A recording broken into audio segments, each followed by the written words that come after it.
శ్రీమాత్రే నమ. జయ గురు దత్తాత్రేయ నమ. ఈ వీడియోలో మనం కుజ స్తంభన గురించి తెలుసుకుందాం.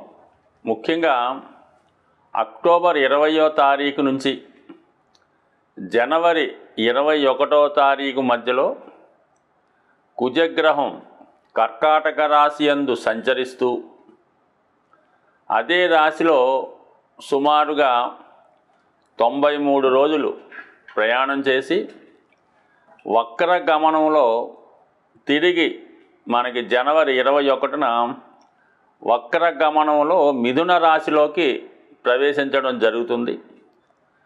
మళ్ళా మిథున రాశి నుంచి తిరిగి ఏప్రిల్ 2వ తారీఖున కర్కాటక రాశిలోకి రుజుగతిలో ప్రవేశించడం జరుగుతుంటుంది.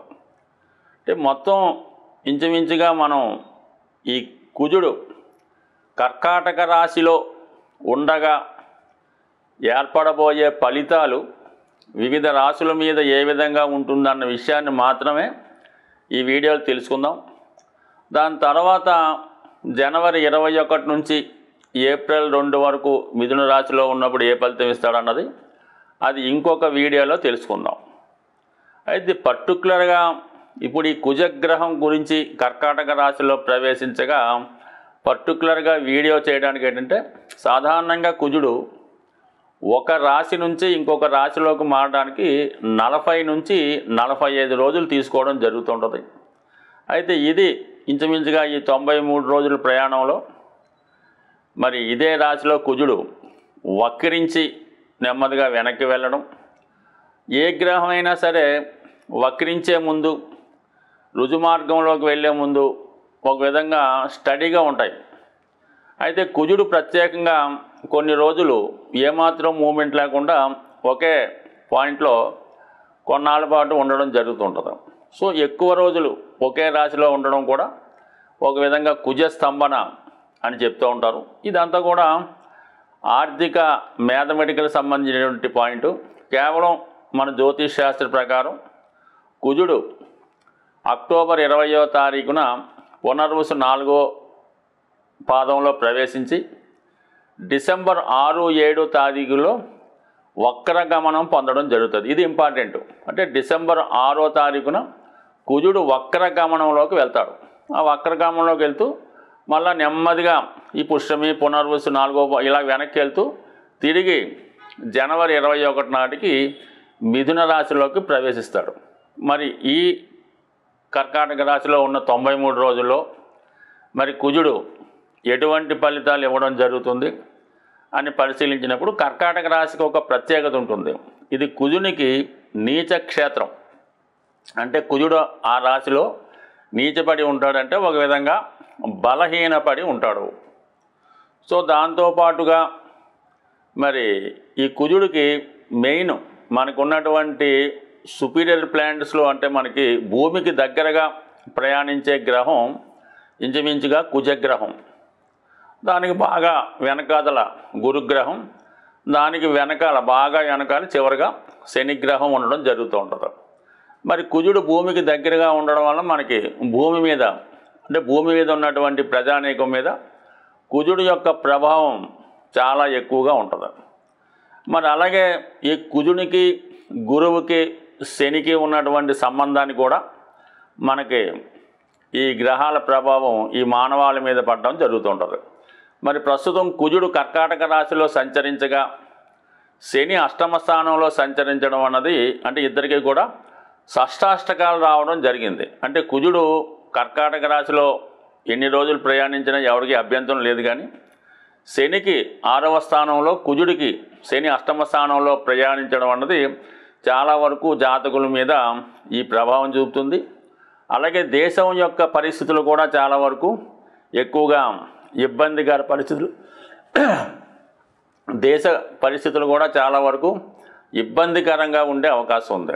సో ఇది ఎక్కువగా మరి ప్రజా సమస్యలు, అలాగే పోలీసు వ్యవస్థ యొక్క స్ట్రగులు, అలాగే భూములకు సంబంధించిన విషయాల్లో ఇబ్బందులు ఇవన్నీ మరి ఈ గోచార రీత్యా జరుగుతుంటాయి. అయితే గురువుకి కుజునికి అర్ధకోణ దృష్టి ఏర్పడటం వల్ల చాలా వరకు కుజుడు మరి మంచి ఫలితాలు ఇవ్వడానికి కూడా కారణం అవుతూ ఉంటుంది. సో ఏదైనా మొత్తం మీద ఈ కుజుడు సంచరిస్తున్నటువంటి ఈ 90 రోజులు 93 రోజులు సుమారుగా, అంటే పంచాంగాన్ని బట్టి మరి వాళ్ళు పంచాంగకర్తలు వేసిన లెక్కలను బట్టి కొద్దిగా అటు ఇటు మారచ్చు. మనం తీసుకున్న పంచాంగం ప్రకారం ఈ 93 రోజుల్లో వివిధ రాశుల మీద కుజగ్రహ ప్రభావం ఏ విధంగా ఉండబోతుంది అన్న విషయాన్ని తెలుసుకుంటూ చివరిగా మరి కుజగ్రహానికి ప్రస్తుతం జరుగుతున్నటువంటి సమస్యలకి ఏ విధమైన పరిహారం చేయాలన్నది కూడా ఈ వీడియో చివరిలో తెలుసుకునే ప్రయత్నం చేద్దాం. ఈ కుజగ్రహ స్తంభన వృశ్చిక రాశి వారికి కలిసి వచ్చినంతగా మరే రాశి వారికి కూడా కలిసి వచ్చే అవకాశం లేదు. మరి భాగ్యస్థానంలో సంచరించబోతున్నటువంటి ఈ కుజుడు రాబోయే 93 రోజుల్లో వృశ్చిక రాశి వారికి ఖచ్చితమైనటువంటి అదృష్ట యోగాన్ని కలిగించడం జరుగుతుంది.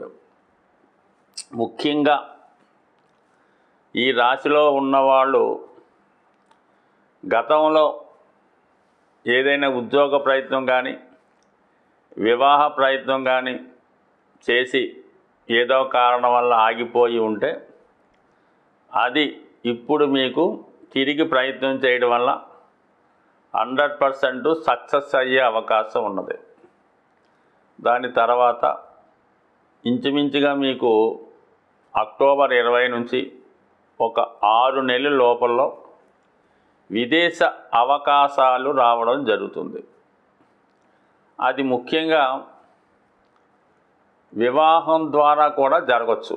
ఎవరికైతే అమ్మాయిలకి విదేశంలో వృత్తి చేస్తున్నటువంటి భర్త రావడం వల్ల వారి ద్వారా మీరు విదేశం వెళ్ళవచ్చు.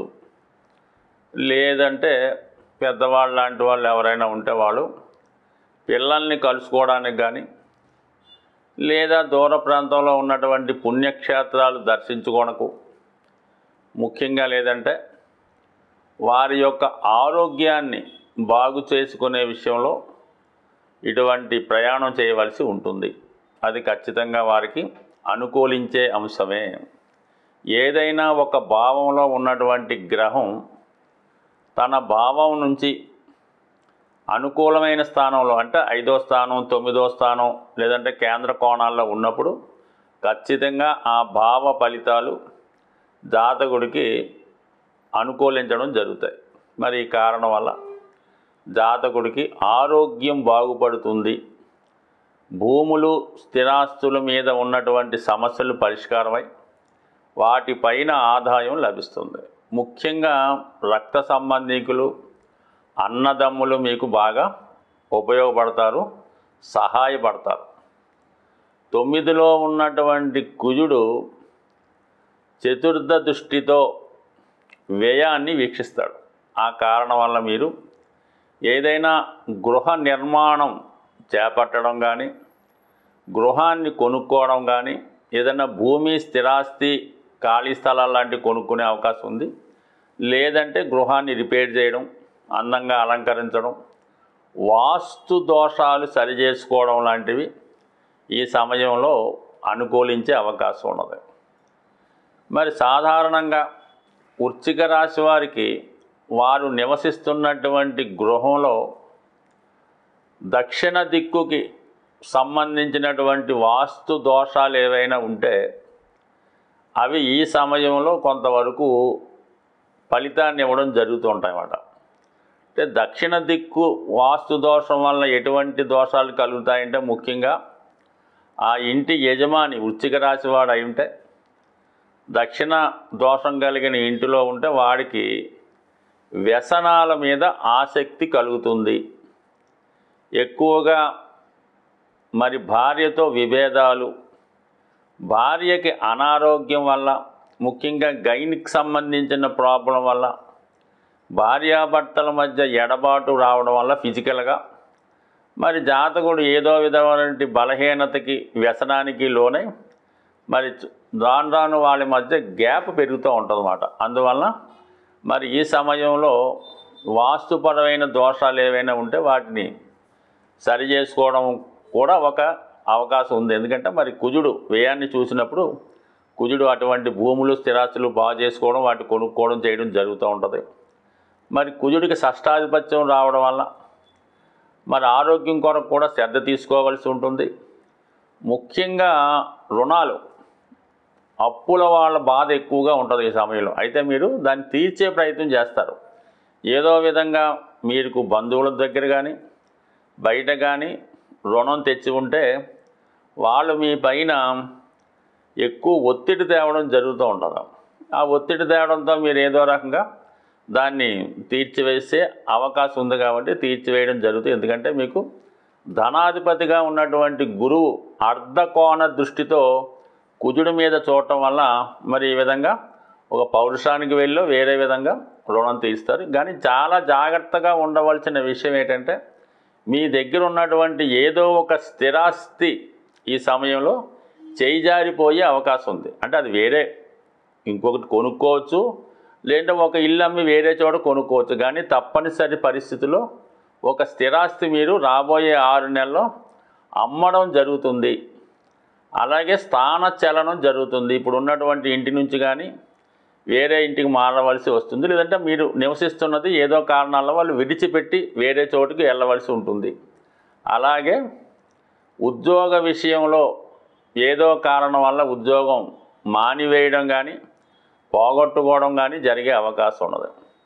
బట్ ఇందులో ఏది జరిగినా కూడా మీకు అది చివరికి మీకు లాభసాటిగా ఉండే అవకాశం తప్ప టెంపరీగా అది అవమానం అనొచ్చు, తప్పని పరిస్థితుల్లో కొంత అవమానపడవచ్చు, తప్పదు. కానీ దానివల్ల మీకే తర్వాత లాభం కలిగి చివరికి అది సుఖంగా ఎండ్ అయ్యే అవకాశం ఉంది.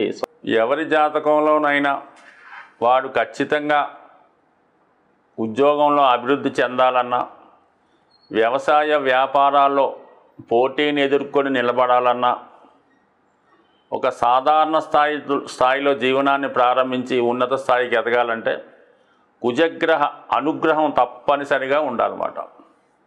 సో అందువలన కుజుని యొక్క అనుగ్రహం కోసం మరి 2 విధాలుగా మనం కుజుని యొక్క అనుగ్రహం పొందడం వచ్చు. ఒకటి ఏంటంటే సుబ్రహ్మణ్య స్వామి ఆరాధన. మంగళవారం ఎప్పుడన్నా సరే కుజుడికి మంగళవారం నాడే పరిహారం చేయడం వల్ల అది కలిసి వస్తుంది. మరి మంగళవారం రోజు ఒక 8 మంగళవారాలు సుబ్రహ్మణ్య స్వామికి బెల్లం పానకంతో అభిషేకం చేయడం వల్ల ఖచ్చితంగా కుజుని యొక్క పరిహారం జరుగుతుంది. మరి ఇంకా ఎక్కువ ఇబ్బందులు ఉన్నాయి అనుకున్నవారు కుజుని యొక్క అనుగ్రహం కోసం మరి కుజగ్రహ జపం, కుజగ్రహ హోమం చేయవలసి ఉంటుంది. అలాగే సుబ్రహ్మణ్య స్వామి అంటే మనకి కృత్తికా నక్షత్రం వచ్చిన రోజు సుబ్రహ్మణ్య స్వామి కంటే కృత్తికా నక్షత్రం అనేది అగ్ని నక్షత్రం, దానికి అగ్ని అధిదేవత. ఆ రోజు సుబ్రహ్మణ్య స్వామి వారి విగ్రహానికి ఆలయంలో పాలతో అభిషేకం చేయడం వల్ల ఖచ్చితంగా కుజునికి సంబంధించినటువంటి సమస్త దోషాలు పరిహారం అయ్యే అవకాశం ఉన్నది. అది ఒక విధంగా మనకి ఒక గ్రంథంలో బాగా మండుతున్నటువంటి నిప్పులని పాలతో ఆర్పడం వల్ల కుజదోషం లాంటిది పరిహారం అవుతుందని. అంటే కుజుడు అగ్నితత్వ గ్రహం. మరి ప్రస్తుతం కుజుడు కర్కాటక రాశి అనే పాల సముద్రంలో సంచరిస్తున్నాడు. అందువల్ల మరి మంటల్ని అంటే నిప్పుల్ని ఇది పాలతో ఆర్పడం వల్ల మరి కుజుడు శాంతించే అవకాశం ఉంటుంది. సో అలాగే మరి హనుమాన్ శక్తికి కారకుడు. ఒక విధంగా కుజగ్రహానికి సాక్షాత్ స్వరూపమైనటువంటి హనుమంతుడు హనుమాన్ చాలీసా పారాయణ చేయడం వల్ల మంగళవారం రోజు హనుమాన్ ఆలయంలో తమలపాకులు మాల స్వామికి అలంకరించాలి. అంటే ఏ విధంగా అలంకరించాలి? 108 తమలపాకులు, లెక్కతో సంబంధం లేదు. ఈ దండ ఎంత మీరు చేయగలిగితే ప్రతి ఆకు మీద సింధూరంతో శ్రీరామ అని రాసి దాన్ని మాలగా తయారు చేసి మరి ఆంజనేయ స్వామికి హారంగా సమర్పించడం వల్ల మరి స్వామికి అనుగ్రహం లభిస్తుంది.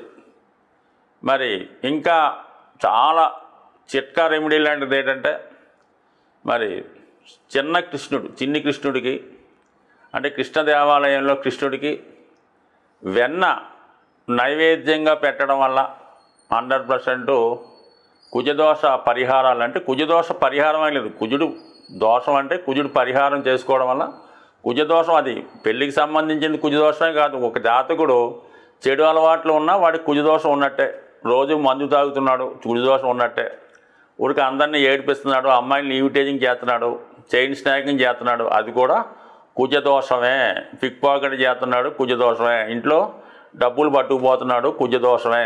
అందువల్ల కేవలం వివాహానికి సంబంధించింది కాదు, ఈ కుజదోషం ఉన్నవాళ్ళు ఇటువంటి పనులు చేస్తూ ఉంటారు. అంటే ఏదైతే పోలీసు వాడు పట్టుకుంటే జైల్లో వేస్తారో అవన్నీ కూడా, ఆ నేరాలన్నీ కూడా కుజదోషానికి సంబంధించినవే. కాబట్టి మరి ఈ కుజదోషం ఉన్నవాళ్ళు ఈ విధమైన పరిహారం చేయడం వల్ల ఇంకా బాగా, అంటే రోజు ఒక 8 రౌండ్లు గ్రౌండ్లో స్పీడ్గా మరి పరిగెత్తడం వల్ల కూడా కుజదోషం పరిహారం అయ్యే అవకాశం ఉంది. స్వస్తి.